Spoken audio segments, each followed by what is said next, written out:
This is Cult Film Face Off. Hello and welcome to episode 11 of Cult Film Face Off. With me as always, Chet Roivas. Yo. My name is Nick Leonard. This episode we look at two sequels featuring the charmer behind the Shatner mask, Michael Myers. We are of course talking about Halloween. First up, Halloween 2.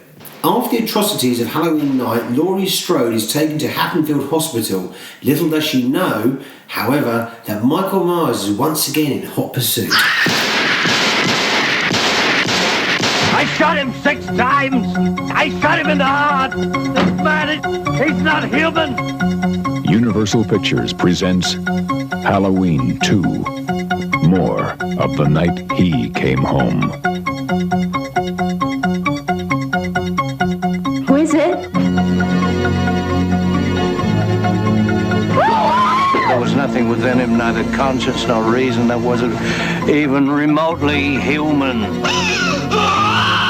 This is some kind of a joke. I've been trick-or-treated to death tonight. You don't know what death is.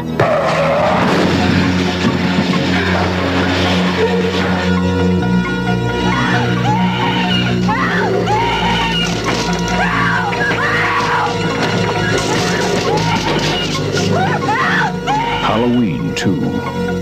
More of the night he came home. Chet, have you seen it before? I saw it when I was a kid, very soon after I first saw the original, and I, at the time, thought that Halloween 2 was way better than Halloween 1. I don't necessarily think that now. Have you seen it before? I think that you probably needed to go and be sectioned or something if you ever thought that was the case. Yeah. Halloween 2, I've never seen Halloween 2. Okay. It's a feature film debut by Rick Rosenthal. Yeah. Novice filmmaker. Yep. It's a novice filmmaker through and through. I mean, for me, it's a complete imitation job. It's an imitation job of what Carpenter did on the original. It's got none of the wit, none of the tension, none of the class or beauty that Halloween had. It's a pure cash-in job. It was lazy. Yeah, cash-in is the right word because you can sense that everybody involved wants some of that Halloween cash. They're like, they want it. How do we get this Halloween cash? But everyone seems to have forgotten how to make a movie.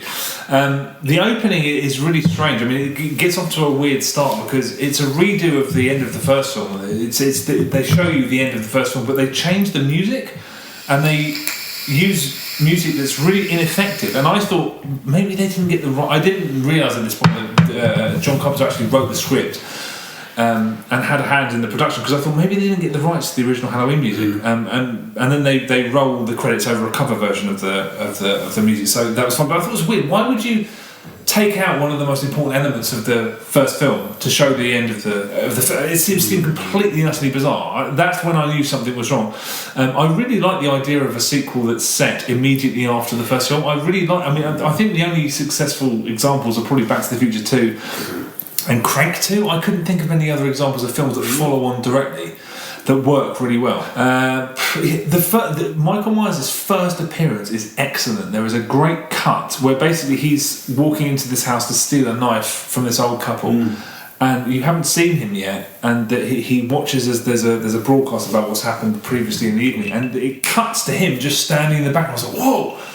That's a really lovely moment. The film That's one of the only lovely moments in the film. Never lives up to that moment. That tiny little jolt of energy when you see him for the first time, nothing compares to that for the whole rest of the film. I mean, literally, the whole of this film takes place in the location of the hospital. There are movies that do, the lion's share of their action in a hospital and do it really, really well. The best example that I can think of this is Nightmare City. If you want to see how to do a really good horror film in a hospital, watch Umberto Lezzi's Nightmare City. That is how to use a hospital location to the best effect, I think. It is sterile. It has no tension. Michael Myers in that hospital, he pops up. There's no stalking and slashing. He pops up and then he kills people. It essentially goes down from that moment that I discussed. It goes downhill so fast because the next thing you see after that moment, I think, is Laurie Strode being taken away on a stretcher, and Jamie Lee Curtis has blonde hair. It's a weave. Are they not going to? No, it's a weave. I mean, she's wearing a ridiculous weave throughout the whole film. But why? But like, why would they change the character's hair in the same? There's no need. There's no need. There's no need, because what they spent a lot of time doing is, in terms of the colouring, in terms of the director trying really, really hard to mimic Carpenter. It looks genuinely, in terms of grading and everything, like it does continue from the first film. That's because it's Dean Cundy. It's still the same. It's still John Carpenter's cinematography, which is why it still looks so classy. Because I mean, this film does look cinematic, even when absolutely jack shit's happening, and it does have an air of polish and class about it. Because Dean Cundy is a fucking great cinematographer, so it does share the look. With the first film. What I find stupefying about this is this is a hospital, right, which has literally hardly anybody working or being overnight patients. Yeah. There is no overnight patient apart from Jamie Lee Curtis in this pretty fairly substantial hospital. Yeah, it's just an empty building. There's no other hospital, and after what has gone on Halloween night, this horrific incident is that she's not under a police guard. Yeah, right. There's no characters, right? It's just arbitrary hospital staff who are killing fodder for Michael Myers, right? And about the kills, right? So, did you notice about this? That all of the male kills were done extremely quickly, and all the female kills were far more laboured. Oh, okay, yeah. No, I didn't notice that at the time. No. Halloween 2, it lingers on cliched pieces of plot as if they're brand new. There's a bit where these kids come up and say,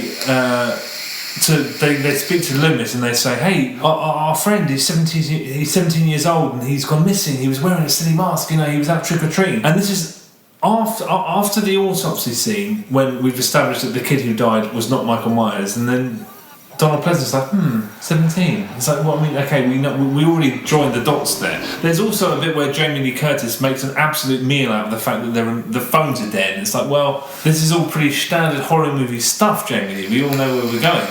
What do you think of the kills in Halloween 2? The kills were pretty shit. Mm-hmm. None of them particularly stick in my memory, apart from the idiotic one where apparently there's a hot tub somewhere in a hospital somewhere that can boil someone alive. The sound. Okay, I really want to find redeeming features about Halloween 2, and I actually really liked what Alan Holworth did with the score, but it's just such a pity that he hasn't got a lot of imagery to combine that with. I mean, I was there sitting there going, look, please give me a really good shot of Michael Myers. I mean, there's one shot of Michael Myers coming into a certain section where there's red projecting on his William Shatner face, which I was like, oh, that's quite good. I feel that I've almost got some tension, but I didn't get any tension, because this film is all about introducing completely obtuse characters that haven't got any kind of meaning in the film, just to be fucking fodder for Michael Myers. Jamie Lee Curtis and Donald Pleasance, right, are really underused in this film. In general, I think the pacing is all wrong. I think, Laurie Strode, Michael Myers, and Dr. Loomis aren't in the film for really long stretches of time. I think bordering on half an hour. Any one of those characters is not in the film, and you're like, why am I sat here watching? Like you said, they're throwaway. Yeah. They're all throwaway inane characters. I mean, it's not even like the setup. There's a setup of like two of the lackeys, and she comes in and he goes, oh yeah, baby. Yeah, I mean, it's bordering on a porn movie. Yeah. I mean, there's no characterisation. Yeah. They're all just fodder for Michael Myers. It's massively disjointed, and what makes it worse is that those scenes with those people who you don't really give a shit about because you know they're just being set up to be killed, they go on they really drag. They go on for ages. It's boring. I can't believe that the main characters in this film are barely in the film. That's the crux of the problem. It's like there is just throwaway characters for kills, and the kills aren't even that good. Right. Okay, so you've got they're quite nasty, schlocky kind of kill, but there's no inventiveness. The only inventive kill in this is the scalpel lift, because you're kind of like, oh, that's quite So that's nasty, and he's also extremely strong. What do you think of the end of the film? Because the end of the film is where a lot of people got a lot of love for this film. The final scene in the showers. Or are they in the showers with the canisters where Well, they're on the show. They're I don't know if they're in the show. They're in a kind of area where he's slashing blindly. Yeah. Because he's been shot in the eye.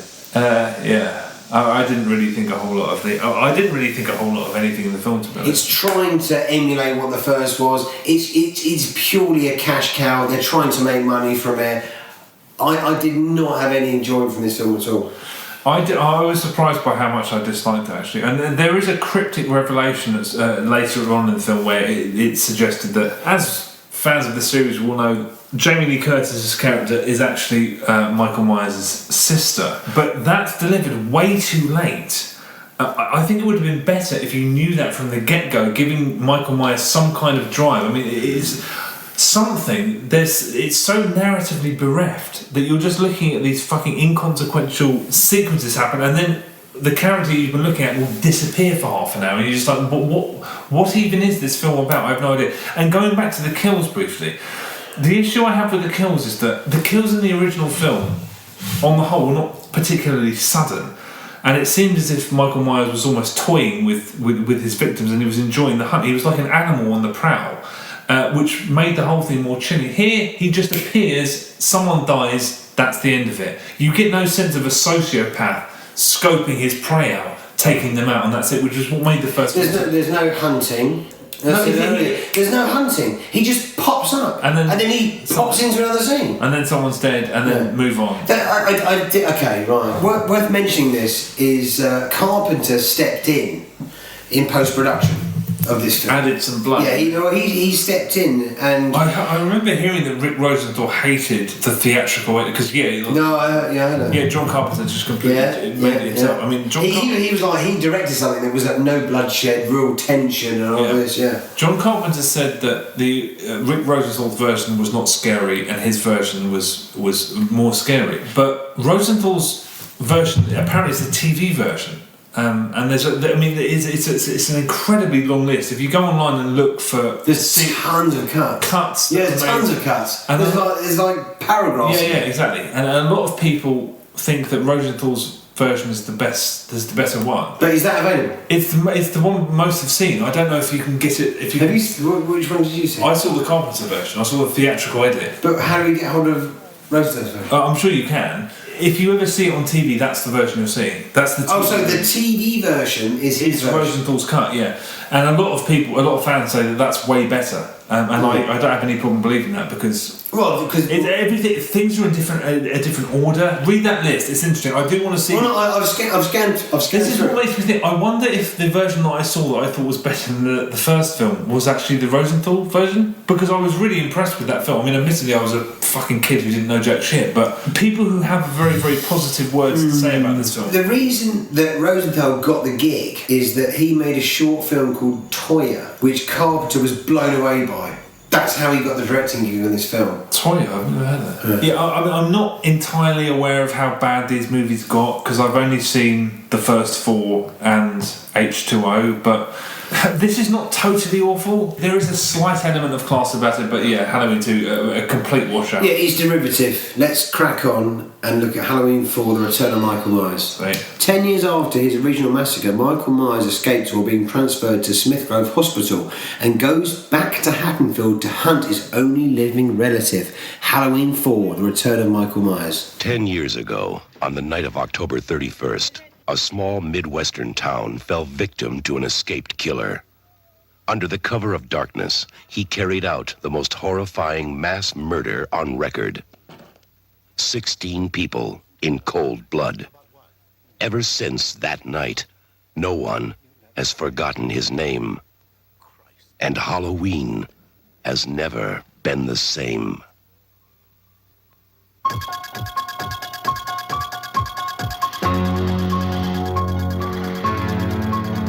Now, Michael Myers has come home. He has returned for one more night of unholy terror. Michael! Somebody help me! He's here to kill that little girl and anybody who gets in his way. Oh, God. Who's gonna be next?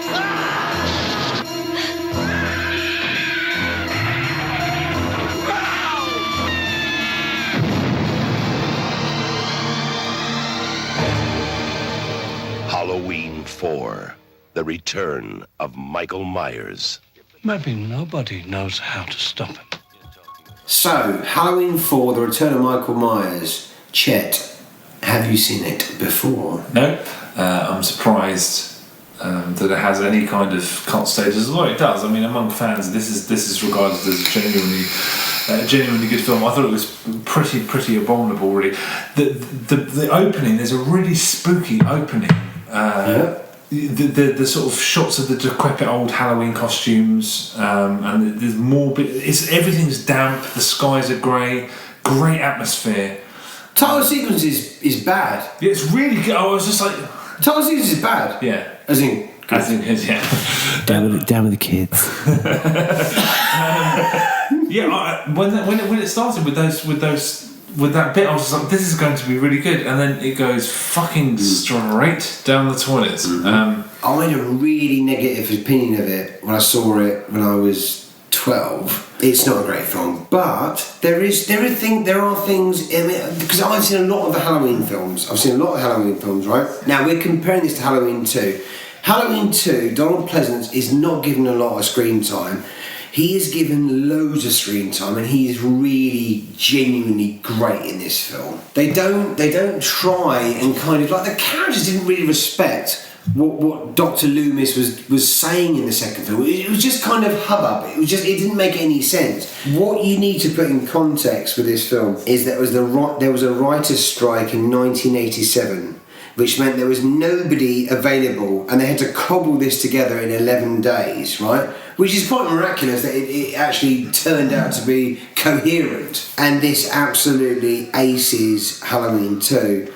The locations are better. 2 doesn't do anything in terms of tension, nothing, right? Halloween 4 genuinely has moments where you do fear for that small child. You know, there's a rooftop sequence of her getting attacked and getting chased, right? They do 2 great chase sequences, and the final shot is chilling. It's rejuvenating a franchise that was laying dormant for 7 years. So hats off to that.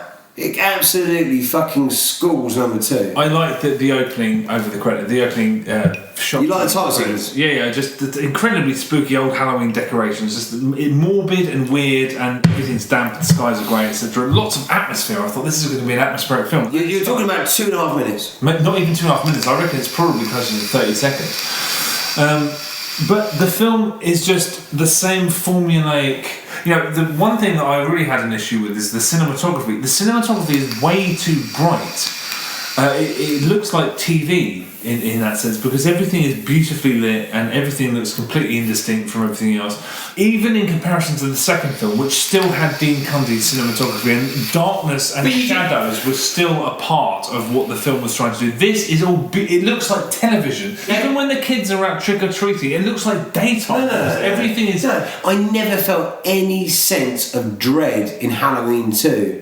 There's like 3 or 4 times where you're like, oh, can they get away? The rooftop sequence is done really well. I'm surprised you say that, because the rooftop sequence made me laugh out loud. Just because if you're trying to create a terrifying movie monster that you want your audience to fear, don't have him daintily trying to manoeuvre his way across a slanted tile roof, making sure that he doesn't fall over. Because when I saw Michael Myers trying to make sure that he didn't tumble off a side, he was solid, mate. The thing is, right? He was gravy, right? The face-off scene between Donald Pleasance's character and Michael Myers, the first time they meet in that diner, and he sees him in the doorway and he says, why now? And they walk up, God damn you, and he goes and shoots him, and he shoots, and then he pulls his gun away and he looks. Where did he go? But he knows where he would have gone, because he never stopped looking at him, but the camera cuts back. Oh, look, he's not there anymore. But the whole time we spent time looking. Half his face has been melted off. Did you think this was too influenced by Nightmare on Elm Street? There were way too many waking nightmare scenes, and the Freddy films were so prevalent at that point in time. They milked that device over and over again, and when you kept, I think it was 3 points in this film, somebody has like a waking nightmare, and you're like, wow, this seems like a Freddy film almost. Did you not think the mask looked awful? Not at all. It's just a black because they couldn't get obviously. What, you think the mask looked worse than the second film? Well, yeah, because the For mask, me, it looks exactly the same. One's got features, the other one doesn't. They're both like William Shatner. No, they don't. The white one doesn't. The Halloween 4 doesn't. Anyway, look. Dude, I just enjoyed Halloween 4 much more than 2. The end of this film has so much more heft than Halloween 2. It has fuck all heft. This film has no heft. End of this has fuck all heft. You're wrong. Go back and watch an hour and a half in hospital where nothing happens. Halloween 4 is a film made by a filmmaker who doesn't have any interest in the horror genre. It's written by somebody who appears to be writing an action film. It is not a film. I'd much rather sit down and watch Halloween 4 than Halloween 2. I'd rather see somebody trying to be inventive of a franchise that was left dormant. No, there's no. Oh, do you think Halloween 2 was? No, I don't. But you prefer Halloween 2 to Halloween 4? Yes. Well, I don't. The child becomes the killer. That is a shit. No. Anything. Oh no! Oh shit! By the way, the child's a killer. How did we get there? How did the narrative get? There's so much more. I'd rather, honestly. By the way, the child's a killer. If I was on a desert island, I would never want to see Halloween 2 again. At least Halloween 4 is trying to do something different. No, it isn't. It's trying to do nothing different. It's trying to do the same thing, only less interesting. So are you telling me that you'd rather sit in a hospital for an hour with no kills, no decent kills, no jump scares? Where were the decent kills in Halloween 4? There's loads of decent kills in Halloween 4. We do a whole podcast. You know there was. Okay, so just to summarise my thoughts about Halloween 4, I thought Daniel Harris was excellent, but it was overlit, unintentionally funny.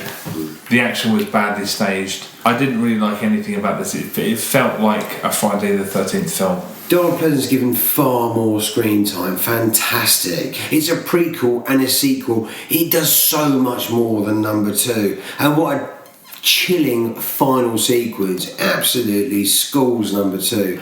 I think pretty much in every department Halloween 2 is a better film than Halloween 4. Halloween 4 was a depressing experience, a TV movie, a film made by a filmmaker who doesn't have any interest in horror, doesn't seem to have any interest in the character of Michael Myers, in the legacy of the original Halloween. How can you actually say that when there is nothing in the second film? They're both shit films. But don't just don't. Halloween 2 is a lazy shit cash-in. Yes. Right? At least 4 tries to build on that legacy and do something. No, it doesn't. It does nothing. And the ending where, by the way, that little girl who's been terrified the whole thing, she's a killer now. It's not rubbish. That is rubbish. It's not, by the way. That's rubbish. You're going to have a better time sitting down with Halloween 4, The Return of Michael Myers, than you would in Halloween 2. Halloween 2 is depressing. These are not great movies, right? You're going to have a bad time if you go with either of these films, I think. I think they're both pretty terrible. Yeah, but you need to find the good. Halloween 4. Halloween 2 is shite. It's shite. It's shite and it's cheap and it's every single thing you say about Halloween 2 is absolutely true of Halloween 4. It's cynical and it's a cash-in. Yeah, and it's shite. All of those things are true of Halloween 4. Absolutely the same thing. I'm not watching Halloween 2 ever again. Ever. Me neither. Well, it sounds like you love it. I ain't watching any Halloween film after this. Hello, it's now 3 weeks after we recorded what you've just listened to. It's probably very evident that we probably shouldn't have recorded that podcast. Basically, to cut a long story short, me and Nick hadn't seen each other for a while. We caught up, had a meal, had a few beers, and then wham, it was 11 o'clock at night, and anyone sensible would have thought, we'll record this tomorrow, but we didn't. And believe it or not, what you just heard, 20-25 minutes or so, is actually abbreviated from 4.5 hour long, from a 4.5 hour long recording, most of which was drunk and shouting. So, codeine and rum are not a good match. No, definitely not. But basically, nothing's changed. We still do not agree. So what we're going to do in a minute is call the Austinator, who is our adjudicator. Who is the Austinator? Austin, the Austinator, is an old friend whose knowledge of cult films came to light in a long, heavy session at a pub in Kinsale in Ireland when we invented a drinking game called You Have Never Seen, with a an aggressive finger being pointed at the other person. And through playing this game through a whole afternoon at a pub sinking Guinness, I came to the conclusion that, the boy knows his shit. Right, okay, good. Well, he's going to basically choose, we're going to present the two films, we're not going to tell him ahead of time, we're going to just give him the two film titles and then he's going to pick which one he thinks is better. So it's either going to be his opinion, or if he hasn't seen the two films, which is possible, it's going to be the equivalent of a coin toss and he's just going to pick one, and that'll be that.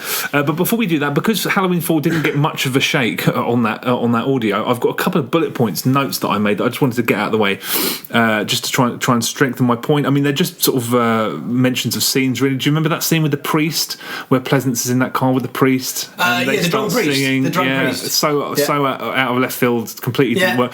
You thought that was good? I didn't mind that. Oh, really? Okay. No, I think the whole thing about Halloween 4 is that there is lots of sequences in there that are quite campy and are quite off the wall and off kilter, and that's not to its detriment. Oh, okay. I mean, the thumb in the head kill, I mean, that's daft as anything, and the shotgun kill, he kills someone by shoving a shotgun through their stomach. I mean, that's cornball stuff. That's cornball kills. Yeah, I suppose you're right. There's also the bit when the local barflies. It's like something out of a Frank Capra film where they all mob together and they go.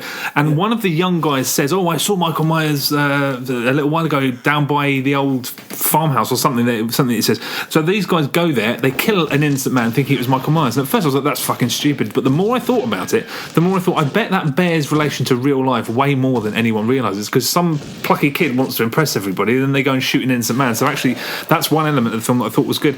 Michael Myers doesn't walk with any purpose. He walks like a zombie. He doesn't seem dangerous, particularly in Halloween 4. I think in Halloween 4 he's a bit too chubby. He's not as svelte or as slender as he is in Halloween 1 and 2. I noticed that he'd packed on some pounds being in that coma. Is the guy who played him a bit chunkier? I didn't notice He's that. definitely chunkier. Oh, right, okay, I didn't notice that. Maybe that's why it is. He doesn't. He hasn't got the dexterity when he's had that too many fucking donuts. And then the only other note I've got is something that really bothered me. There's an action scene, which is another indication of how badly directed it is. Michael Myers jumps on the back of a truck and he kills two men in hand-to-hand combat while a third is just sat on the truck looking forward. He doesn't notice at all what's going on, but they are quite loud and rickety though. But that's direction so callous and disinterested that I mean, genuinely, that could have been the work of Edward D. Wood Jr. And that, again, that's another thing. But so the same points apply. I mean, just to surmise what I thought of 2 and 4. 2. As I repeatedly, I'm sure I said, it is a cash-in. It's a husk of a movie. What aggravates most about it is that it just riffs on a truly brilliant original film. Yes, the cinematography is done well. It looks good, but there's just nothing in there. It's completely empty. Halloween 4, it's just a lot more fun. I was more entertained. It's pacey, I'll give it that. I like the fact that it was a little bit pacey, number 4, but I think they're both shit films. And she's great, little child actress. Danielle Harris is really great as well. Yeah. Okay, well, I'm not going to shed too many tears if the Ostinator doesn't go my way, but let's give him a call then. We are going to hand it over to our adjudicator, the Ostinator. Eliminator with the Ostinator. Ostinator. So we've given you a call because we are at a loggerheads here. We have 2 films and we need to decide a victor. First up, we have Halloween 2 versus Halloween 4. Talk to me. Okay, this should be called Crap Sequel Face Off. Halloween, the original, a John Carpenter masterpiece. Now, everything else subsequently has been poor. True that. Halloween 2. Now, if my memory serves me correctly, you got Donald Pleasance in it. You've got Jamie Lee Curtis in it. So for me, it's still quite true to the original. I think, if I'm right in assuming that Carpenter, I think he wrote it and probably produced it. I'm pretty sure he didn't direct it, though. That's correct on that. Okay. Jamie Lee Curtis is in it. She features in screen time less than 2 minutes. Yes, I remember. And that was one of the first sort of films, I think, the sequel, where I think she was quite heavily featured in all the trailers and stuff, so trying to gain the momentum of the first one. I remember it being a lot more schlocky than the first one, which was more subtle, less gore and stabbing, and it kind of turned this Michael Myers character into the kind of cartoony character that I think we all come to know and love. Now, Halloween 4, now hang on, let me get this right. 3, I remember, was an absolute car crash. So Season of the Witch. Yes. He's not in it. No. Well, that's it. Wasn't it? He was meant to be there in some sort of like mental capacity, or he was the spirit of him was somewhere. It didn't work on any level. Halloween 4. Now is that the mental asylum one? No, it starts off with him being transferred. And doesn't he escape or something? Yes. Okay. Yes. Yeah. I don't know why you've chosen these two at the Halloween. One of our listeners has requested for us to pit these two against each other. Your listener is it's a wonderful character. I'm surprised that no one's mentioned the 20-year sequel from the original, which was Halloween H20 or H2O, which I think is probably worth mentioning because it's got LL Cool J. Right, absolutely. Lady Loves Cool J. Exactly. And Michelle Dudar. I remember enjoying that. Yeah, so did I. I think I took a date at the time to see it on Halloween because, I'm the old romantic. So let me get this right. So Halloween 4, that's also got Donald Pleasance in, doesn't it? It has. But any film that features Donald Pleasance, is up there with cult status anyway.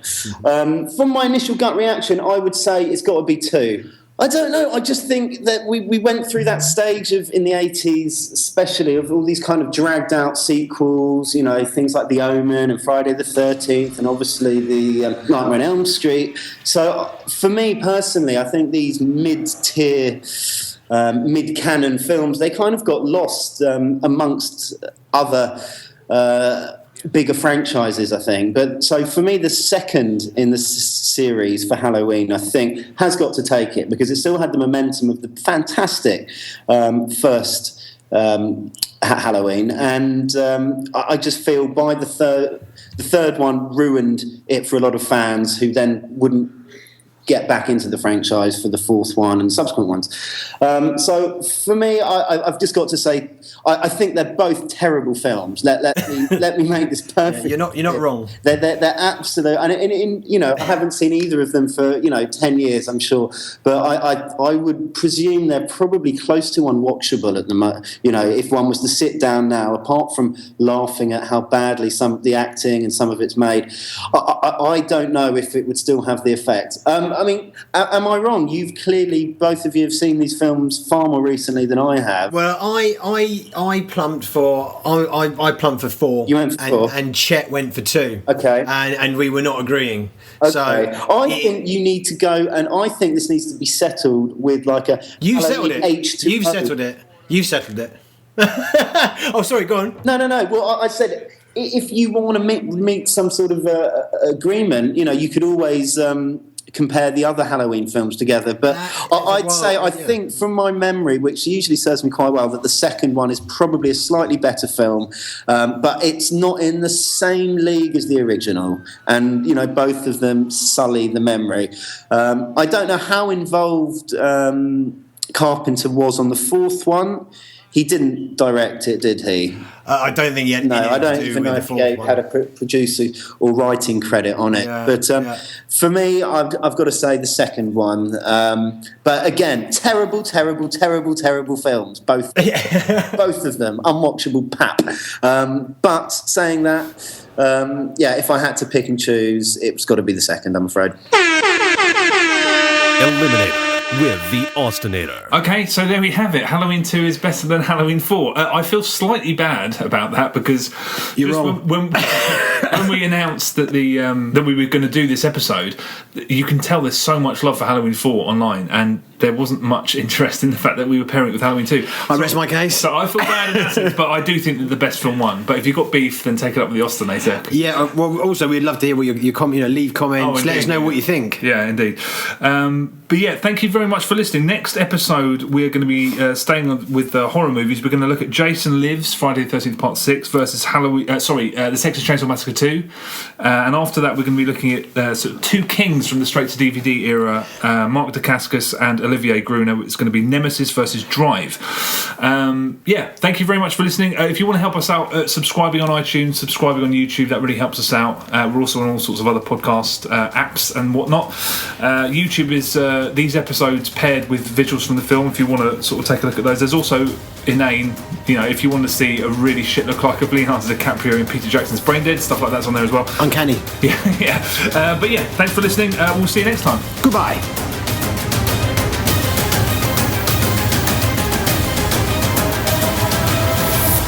Cult film Face Off.